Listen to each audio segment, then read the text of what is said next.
Hi, everyone, and welcome to our webinar today. We'll get started in just a few minutes, but while we wait, if you can find the questions section in the control panel of GoToWebinar and let us know that you're on the call. Let us know the name of your business, your role, the industry that you're in, and that will be really helpful as we move forward through today's session. We'll get started in just about 2 minutes as we wait for everyone to load into today's webinar.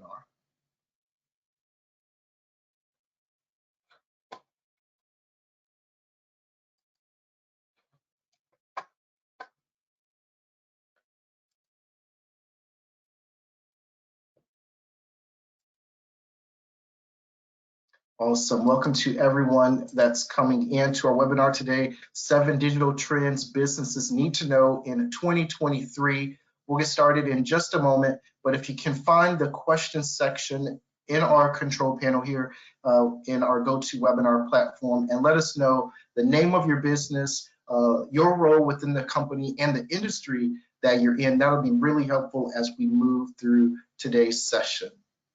Awesome. Thank you very much. I see we're getting a few responses in. Thank you. Awesome.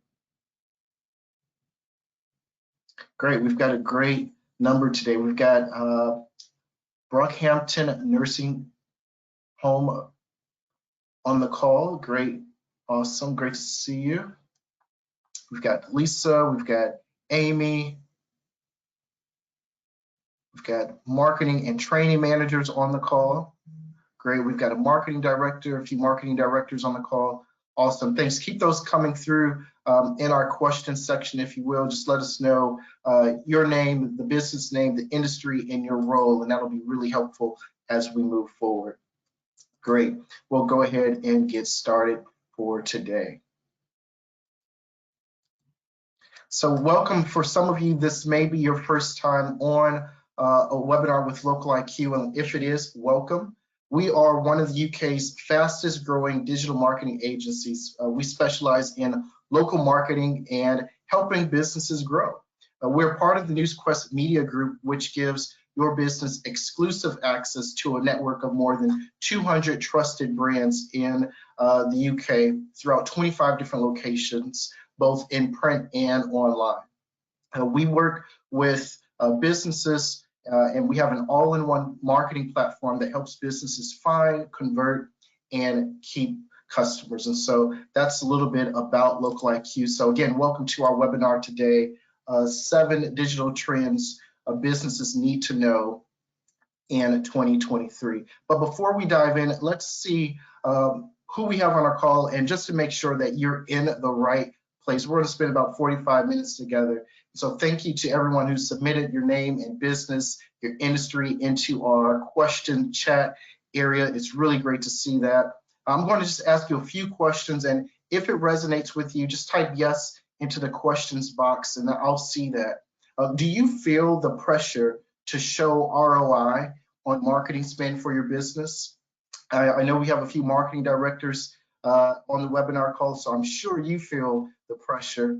I see a yes in the chat. Thank you, Katie. A big yes in all caps.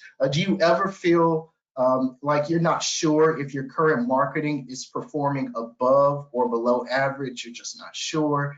Or maybe you struggle to maintain marketing tactics that are innovative for your business and just incorporating new technologies. If that resonates with you, type yes in the chat.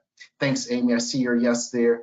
All right, so I'm getting those yeses, and so that's great. So if you're on today's call, you're definitely in the right place. In fact, our agenda today is very easy. We're going to be talking about digital trends that you need to know as a business in 2023 so that you can prepare yourself, so that you can refresh your strategy and lead your team with successful campaigns. And the 7 trends we're going to talk about are listed there from Facebook, paid search, website, Instagram, TikTok, YouTube, LinkedIn.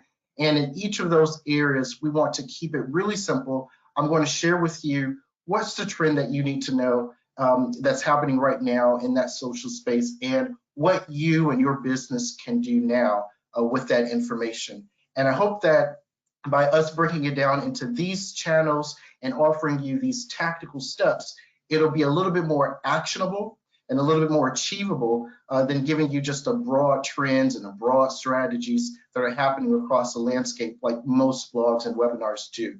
So our goal is to really make this webinar as actionable as possible. My name is Brandon Griffin. I'm head of B2B marketing for Local IQ. I've been with our company for about 5 years, but I've actually worked in the digital space for about 10 years across all industries, both in the United States and here in the United Kingdom. And I'm happy to be spending a few minutes of today with you, sharing some of our insights. Feel free to take notes along the way. In the handout section in the control panel, there's a webinar workbook that you could print if you like to use pen and paper to take notes. But after today's webinar, you'll see an email in your inbox and you'll get the PowerPoint from today's presentation, as well as a host of other resources that you see on your screen. You'll receive a brief about Local IQ. We're going to talk a little bit about data protection and what zero data means for your business on today's call. So we've got a resource coming your way to help you with that. And I know we've all heard about the economic status of our country, of our world. We feel it. And so we've developed a guide to help businesses see how you can effectively continue to market yourself even during a time of a recession, okay? And so all of those resources are going to come to you in your inbox after today's webinar, so keep an eye out for that. We're going to cover a lot today, but if I go through some things and you have questions, feel free to type your questions into the question box that you all have already found, so that's good. I've got a few of my colleagues on the back end who are ready for your questions, and so we're ready to provide those answers. And I'm going to answer a few of those questions live as well towards the end of our webinar. So as questions come up, feel free to submit them into the questions portal. All right, so let's jump in to the 7 digital trends businesses need to know in 2023. This past summer, Local IQ conducted a survey with more than 300 businesses across the country. And you may have read about it online or in our papers, and you may have even been one of the individuals who responded to the survey. And so if you did, thank you very much. We asked UK businesses, what are some of the strategies that they're doing as it relates to social media? What changes are they making to their budget? And we put all of that together into a UK State of Digital Marketing report. And so when you get this deck, you'll actually be able to click on this link, and periodically through today's webinar, I'm going to be sharing stats with you from this UK State of Digital Marketing report that complement what we're talking about. And the first one is that, which you see here, 52% of UK businesses are buying paid ads on Facebook. These businesses have Facebook as a part of their paid advertising strategy, not just posting on Facebook organically for free, but actually putting pounds behind it. And so when it comes to Facebook, the first thing that we're going to talk about, the first trend that we're going to talk about that you should know, is that although Facebook is very powerful, it has 2.5 billion monthly active users, and they really have robust targeting capabilities that make it easy for businesses to connect with their customers. But even though it's so powerful, there are some external factors that are really making it difficult for Facebook these days. And that's the likes of GDPR that's come through within the last few years, but more recently, the Apple iOS 14 update, which if you're an Apple user, and chances are, if you're in the UK, you're a part of that 50% user share that use iPhones in the UK. When you go to different websites, or you're using certain apps, you have to opt in to allow that particular business to track some of your activity. I know sometimes it's annoying, right? Because every website or app you go to, you have to click and accept it. So that's a new feature in iOS. And when they did that, it limited or weakened Facebook's ability to target certain individuals because individuals have to do that opt-in step. And so what that means for you as a small business is that your ability to create really personalized ads to audience is going to be hindered. And when you have less ability to target and find the right customers, the most ideal person letting Facebook know their various characteristics. That means your ad is not going to be shown to people who are most likely to respond. And so you're going to have some wastage as it relates to budget, some wasted budget.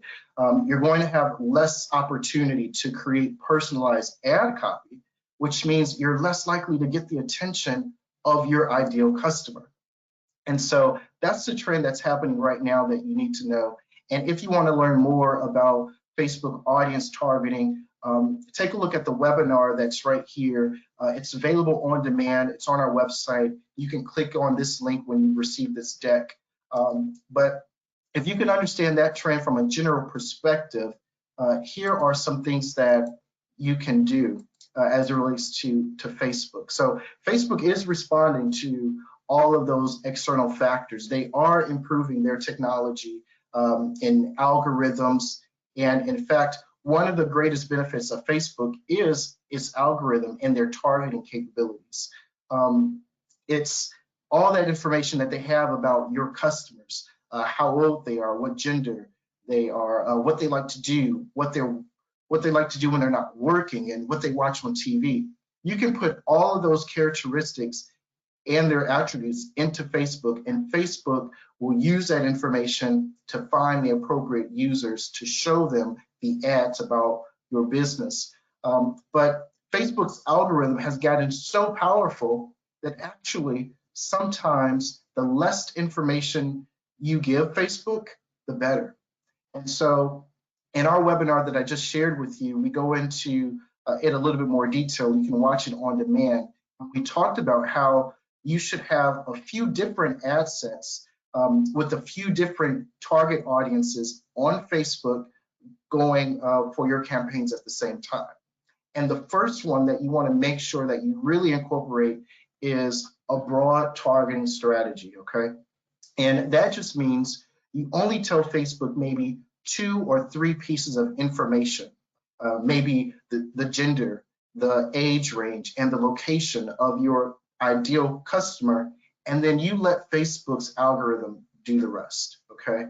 And then as you have other bits of information available about your customer's profile, that ideal customer and what they look like and what they do, you can go in and create other audience sets for your campaign. So if you want to know more on that, just watch that on-demand webinar that's listed here.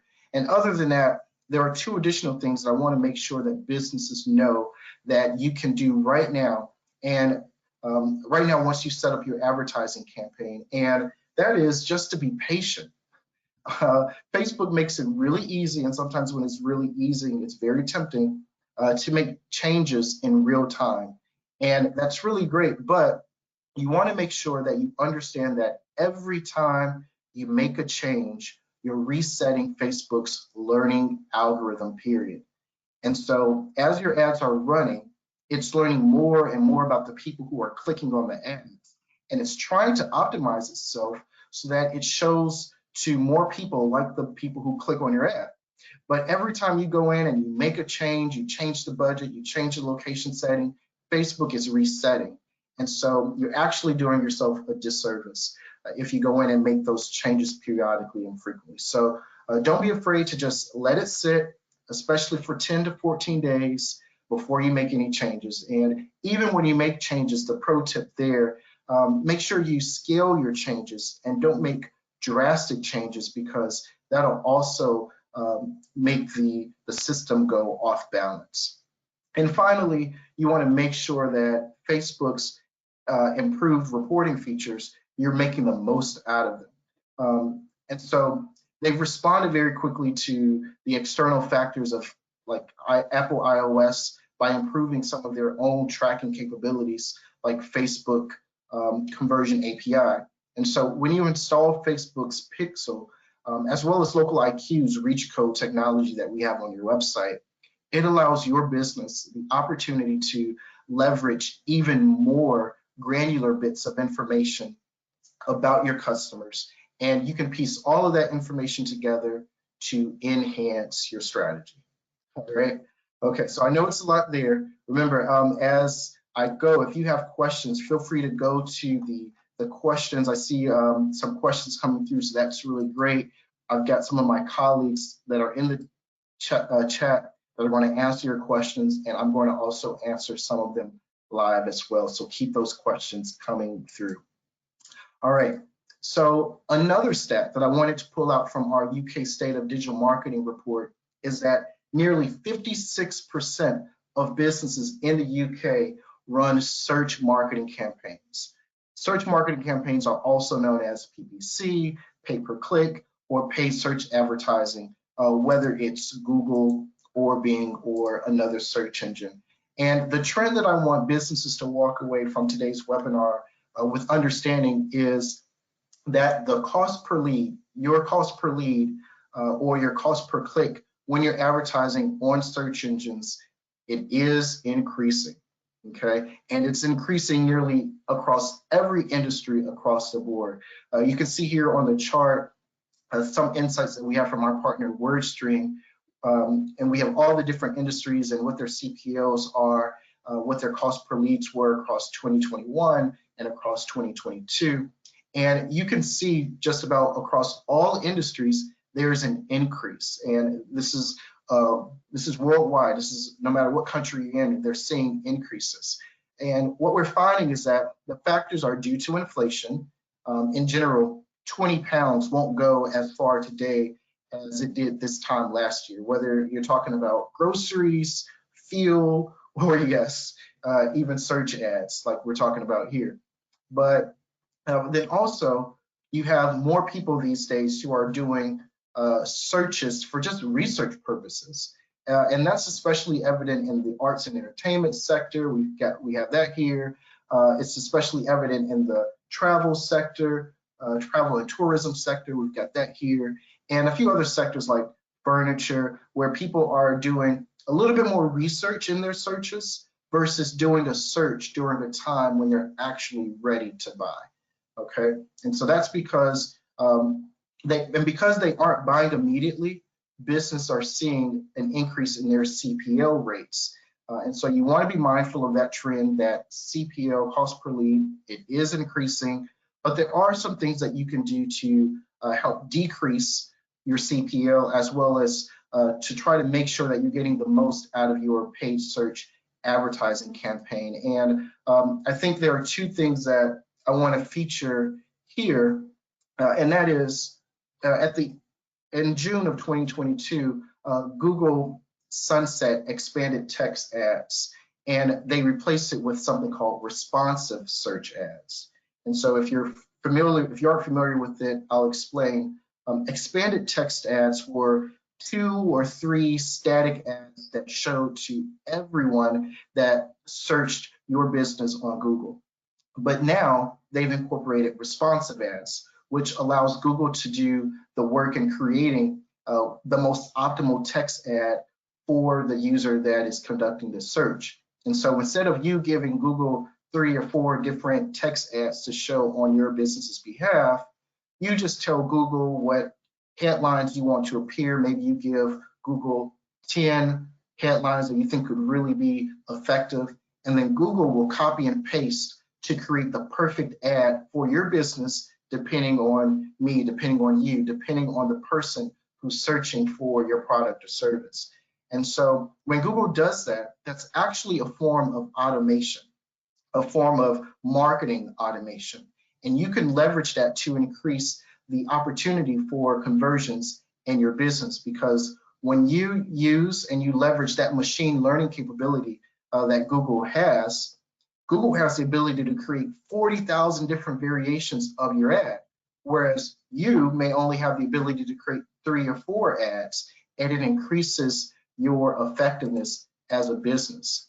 And in our UK State of Digital Marketing report, only 30% of businesses said that they're using marketing automation or some type of journey management platform or software solution. And I wanted to include this to let businesses know that when we talk about marketing automation, which is really important, especially in the conversation of bringing your cost per leads down, how you can streamline your marketing activities. And some of those automation activities don't have to be hard.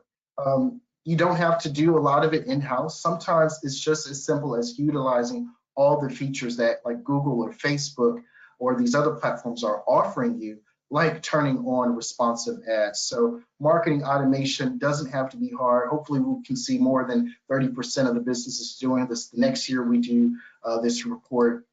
And the last thing that I wanted to bring up as it relates to page search would be an update that Google put out as it relates to their ads destination requirements. And so this new policy, again, you'll be able to click through and read it once you receive this deck. This new policy states that any ads that click through to a page on your website that Google sees as having disruptive or excessive advertising is going to be rejected. So Google bots are going to look at the pages that you're linking users to, and it's going to evaluate the desktop version of your website, the mobile version of your website, and what that experience is like for users. Is it easy to navigate? Are there pop-ups? Is the content on the page helpful? And does it relate to the search queries that the user just performed? It's quite a list. And if your landing page gets too many red marks, Google is going to reject the ad. It's not even going to show your ad in results for users. And so I encourage you to click on this link, read that ad, because that's something that you can do now to become familiar with it. So that way you can make sure that your ads continue to show up, as well as when you make those improvements for Google's algorithms, it'll help reduce some of your costs as well. Great. So moving forward, another quick stat is that 58% of UK businesses plan to do more website development in 2023. We found that when we did our survey and our report. You know, gone are the days when your website, you could just create it, set it, and forget it. Your website is a living resource. It's a living tool, and it should change regularly, especially as you get more information about your customers. And that set here shows that UK businesses get it, and they'll be making even more adjustments to their website in the year to come, or in 2023. And so while we're in that space of your website, the third trend that we want to make sure that you're aware of is using Google Analytics. Google Analytics is a free tool provided by Google that helps you understand more about your customers, where they're coming from to your website, and how they're interacting on your website. So hopefully people on our call today are using Google Analytics. But something that you should know is that as of July in 2023, the classic version of Google Analytics is going away. They're going to sunset that. So if you have the old version of Google Analytics installed on your website, it's going to stop collecting data, and you're going to have to switch over to GA4, Google Analytics 4. GA4 is Google's new type of analytics that everyone has access to, from large businesses to even small independent businesses, like some of the ones we have on our call today. GA4 is entirely based on events, which would be any interaction a visitor takes on the website other than just viewing a single page.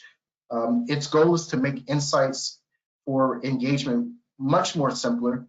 It offers more enhanced reporting than previous versions, and it even works better across platforms, across devices, from mobile to your actual desktop, and even apps, and vice versa. One thing to note too is that G4 will capture up to 25 different parameters for different things that take place on your website. I know it's a little technical, but bear with.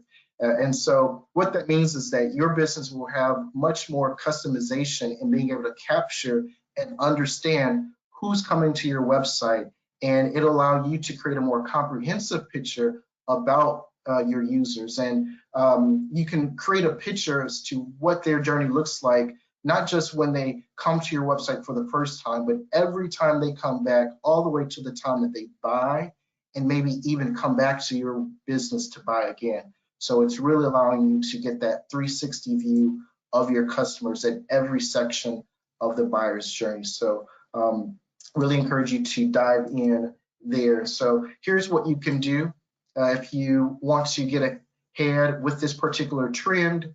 Read this particular article that we have in this deck about GA4, and you want to make sure that you start working with your website team, your website designer now to start getting GA4 installed on your website to make sure that you're tracking what you want to track, and don't wait until Google discontinues the universal analytics, the traditional version of Google Analytics. You want to make sure that you do that now so that way you don't lose any of your data.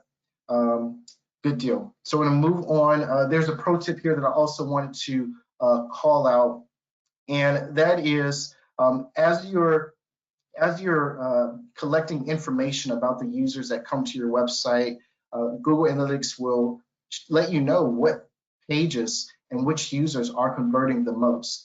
And so when you find out that information, maybe you'll find out that, wow, a lot of the customers that come through our website are from our e-newsletter database, and they always convert on this particular page. And so once you find out those high performing pages, you can double down and you can optimize those even more for SEO, and you can even take that that sample size of audience, your email subscribers, and push them to other high value pages so that way you can optimize with more data and insights. So a good bit there. So now in our next bit, we're going to go a little bit more into social channels as we're looking at trends for 2023 that businesses need to know. Again, keep those questions coming in through the questions area. I see some questions being answered, so that's really good. Thank you for doing that. From our UK State of Digital Marketing report, we found that 64% of businesses in the UK include social media channels as a part of their marketing strategy. All right, so social is not going anywhere, and more businesses are doing more on channels like Instagram. All right, so when it comes to Instagram, here are some trends that you should know. Businesses get nearly 40% more engagement with Reels compared to other types of content formats on Instagram. Okay, so if you're on Instagram, you should know that, or you probably know that you have standard pictures, you have videos, but they also have something called Reels. And this survey found that if a business did a Reel, if they posted that, it actually got 40% more likes, 40% more shares and comments on that piece of content. But while that's the case, the trend that you should also know about is that you should use this information to your advantage rather, and that is that even though we know that Reels generate more engagement, 92% of businesses only post static content. They're only posting pictures and static images. So think about it. If your business is on Instagram, what was your last post? Was it a static picture, an image, a carousel, or was it a reel? And so you should know that also users on Instagram find that, or they find more value from connecting with people that mirror their own life. You know, it's not just about having that picture perfect life. It's not just about celebrities on Instagram. It's about the everyday person who's sharing what they're eating, where they're shopping, the highs and lows that are happening in their life. And that's resonating with users on Instagram. And so here's what you need to know as a business. Here's what you need to know as a business, and that is to utilize influencers to help your business connect with customers on Instagram. You can leverage the customers that are coming to your high street location. They're taking pictures. They're including your business in their day in the life post content that they're putting on Instagram. And so if your business can integrate that into your brand, into your content, it can be a really cost-effective way to mix up a little bit more variety of content onto your feed, as well as make the content that you're sharing more relatable to your customers, okay? So a lot there with Instagram. The next, TikTok and YouTube, that I'm going to talk about in a moment, they really do have the same general trend. But with TikTok, it's another channel that's rising in popularity. In fact, TikTok, it's really popular right now because it's one of the fastest growing social channels. It only took TikTok about 2 years to reach 1 billion users, and that was quicker than any other social media channel, as the graph here illustrates. And there's even a new term called the TikTokification. And so TikTokification refers to TikTok's influence in this whole social media world and space, to the point to where Facebook and YouTube are even trying to cash in on this same type of TikTok craze and adding new features. And what it really is that TikTok has been able to enable users to create short, creative, fun videos. And because of that, other platforms are doing more too. And so on Instagram, you have Instagram Reels, Facebook has Facebook Stories as well as Reels, and YouTube even now has YouTube Shorts, and we'll talk about that in a second. So what you can do as a business now, we've got a guide here that talks about using TikTok for marketing. I want to encourage you to read that. And as you're creating more content for TikTok, remember to prioritize engagement. TikTok is developing its offerings for businesses when it comes to targeting as well as shopping features, but it's not quite tried and true just yet. And so, meanwhile, if you're engaging on TikTok, you may want to prioritize brand awareness, engagement, how many likes you're getting, how many comments you're getting, how many people are replaying your content, versus how many people are actually purchasing your product. And so if you're about brand awareness, and that's really important to you, more important than actual sales right now, TikTok could be the right place for you.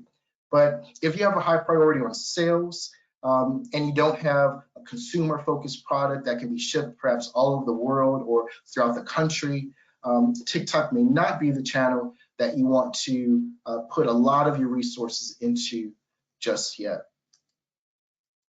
All right, so nearing our 7. Number 6 is YouTube that we want to cover. And here we've got, we hear a lot about TikTok. We hear a lot about how Facebook is on the decline. But one thing that is not getting a lot of attention right now is YouTube. And one survey showed that 95% of teenagers are active on YouTube. And that's a big number when you look at how only 67% are on TikTok or 32% are on Facebook. And so it's important to realize the influence that this Gen Z demographic has on each other, on their households, on their parents, and also this trend is just a nod to how this social and digital space is trending in general. So even if teens aren't necessarily your target ideal customer, this definitely should have your attention still. I'm also considering things like YouTube because they're taking advantage of TikTokification and they're incorporating YouTube Shorts into their system. And these are short form videos, so videos that are 90 seconds, 3 to 5 minutes. And that's really increasing on their platform. And we even have platforms like Google bringing in these short videos into the search results too that show up for users. And so what you can do as a business is to think about your video marketing strategy, think about how you're incorporating it on YouTube across other platforms, and also think about how you're taking your videos, but you're turning them into bite-sized pieces of content. So if you have a 60-minute webinar, think about how you can turn that into a series of 2 to 3 or 5-minute videos that makes it a little bit easier to consume. And also the algorithms of YouTube Shorts and Google will pick up those short videos. So a really good stat there and way to really try to enhance your business using the video strategy with YouTube as well as TikTok.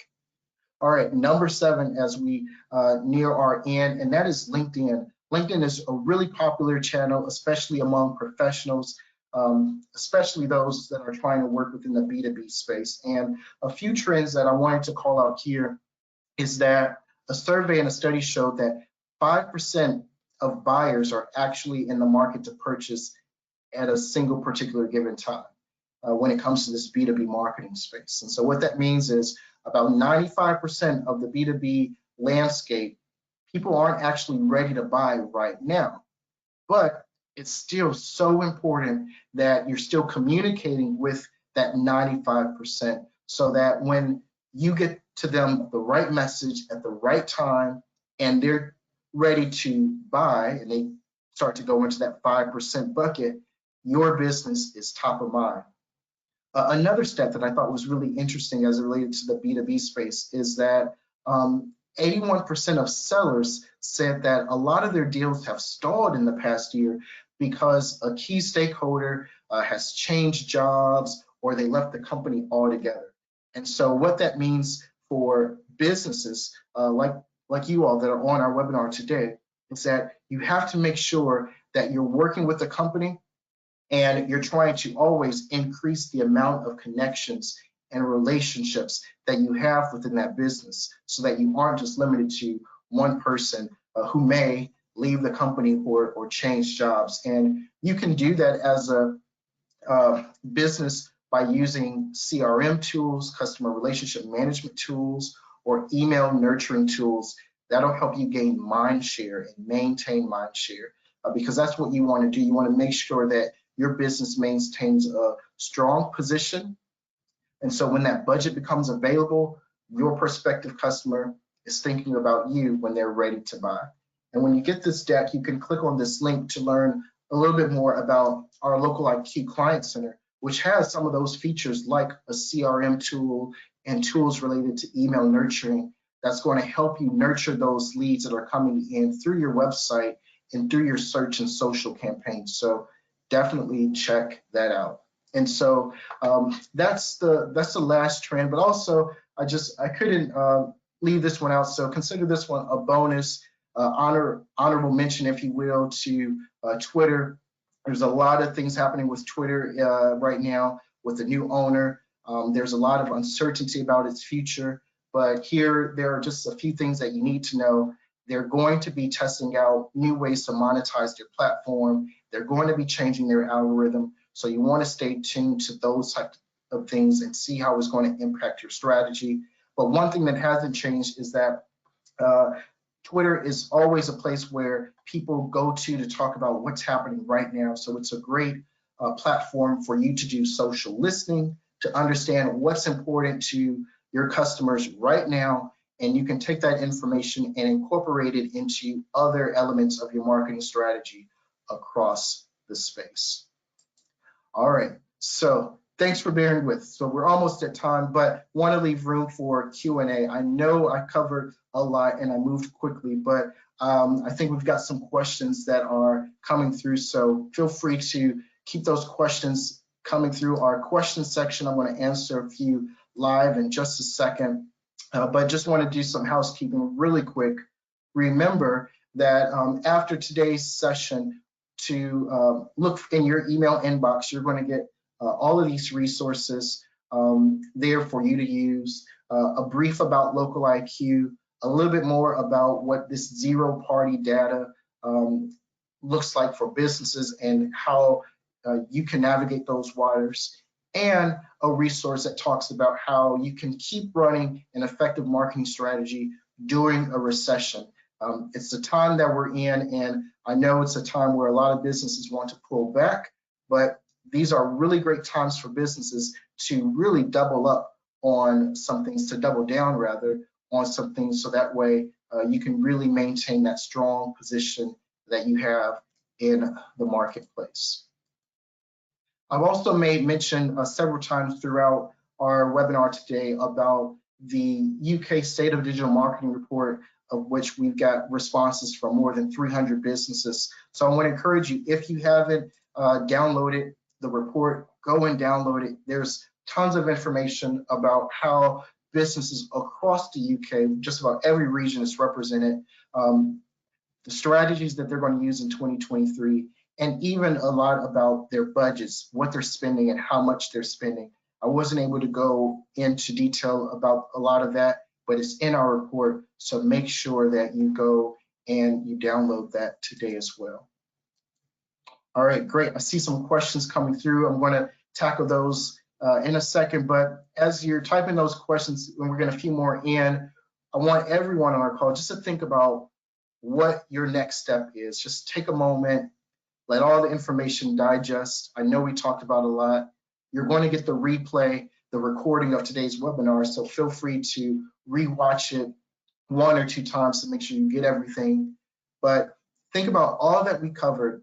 Maybe there's one thing that you can just take away from today's session and implement today or this week with your team. What would that one thing be?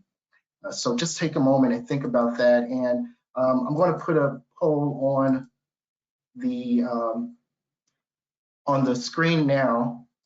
And if you would like to speak to one of our digital marketing experts to just offer you more guidance to help your business through any of the things that we talked about, just let us know, and we'll make sure that they reach out to you, because I know that this changing social landscape can be really daunting.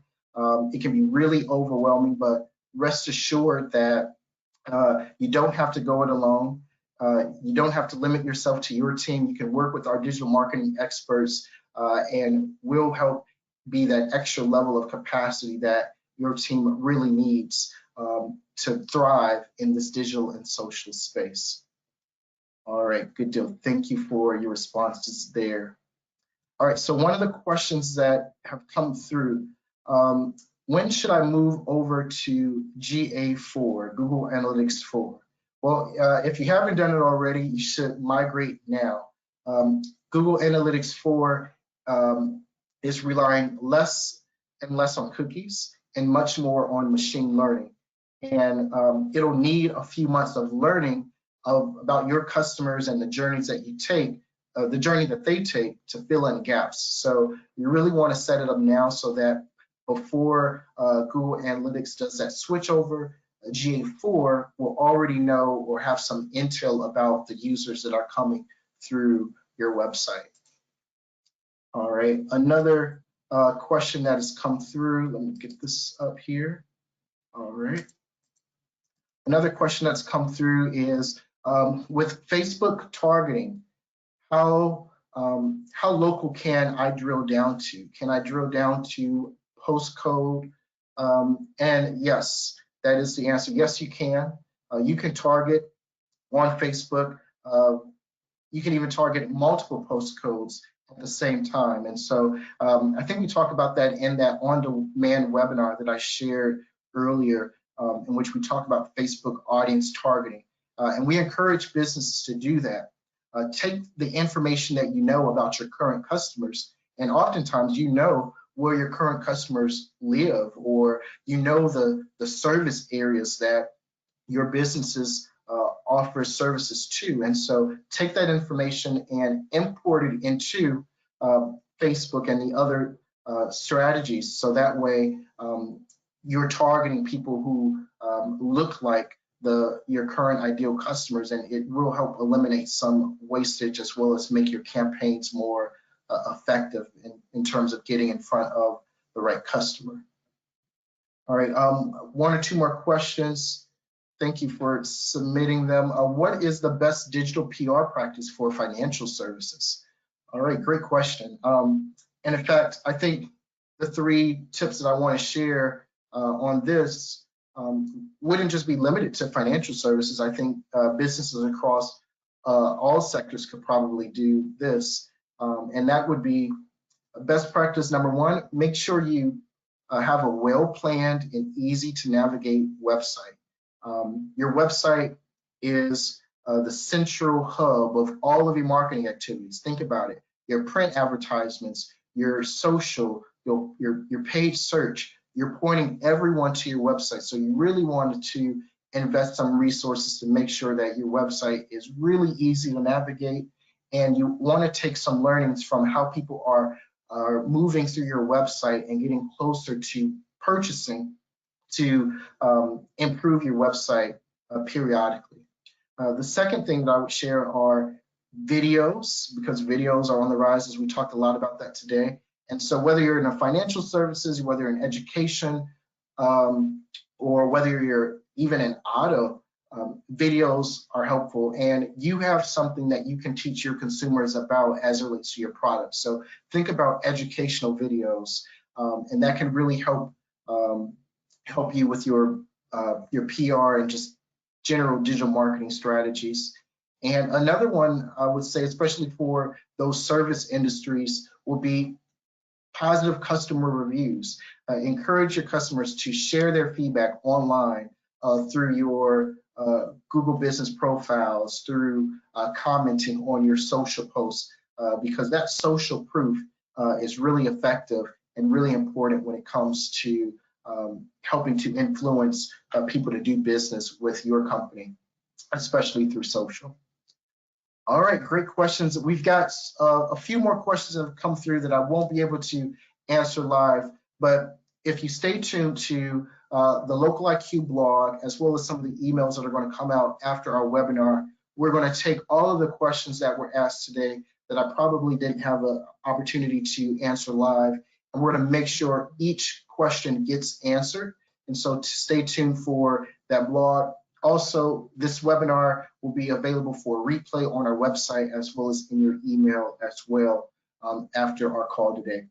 So again, thank you all so much for taking the time out. I hope that this was a well-spent 45 minutes of your day, and I hope that you walked away with something that you feel like you'll be able to implement today or this week, or especially in 2023 with your team. Thank you for your time, and enjoy the rest of your day.